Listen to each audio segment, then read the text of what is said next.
Hi my lovely people, I hope you are all doing great.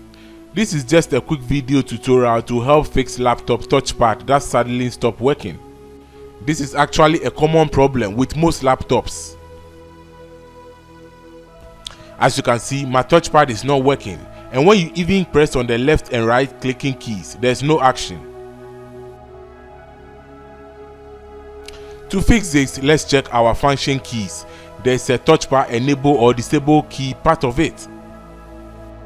For this Lenovo, it's F6. Just press on it,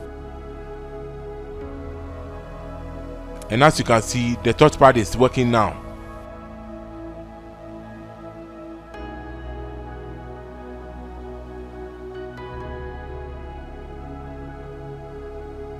Let's try the process again. And as you can see, the touchpad stops working.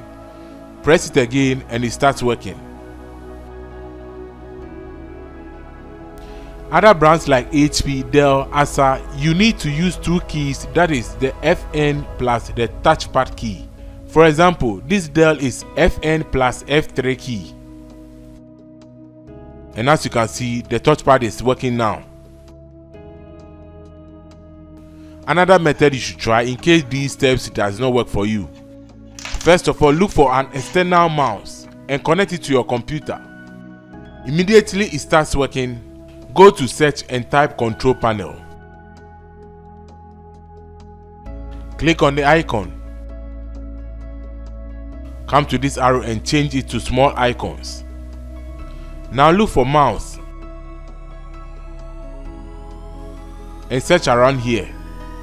Let me click on device settings and then click on the enable to activate your touchpad, then apply and OK. If that also did not work, then try this last method. Right click on the start button and click on device manager.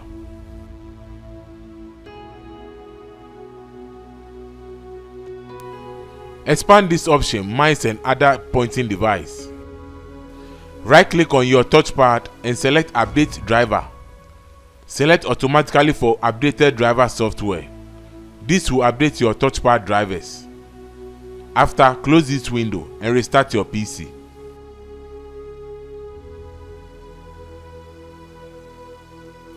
If the problem still persists after restarting your PC, then please come back here again and right click on your touchpad and click on install device. Please do not take this option, just click on uninstall and click yes to restart your PC. So that's all for today's tutorial. In case this process does not work for you, then please kindly contact me on WhatsApp with the given numbers on the screen and I'll get back to you soon as I can. But in the meantime, please hit the like button so that this video can go to a wider audience. And also hit the subscribe and notification bell icon so that anytime I drop an amazing video, YouTube will give you a notification instantly. Anyway, thanks for watching, stay blessed, and I will see you in the next one.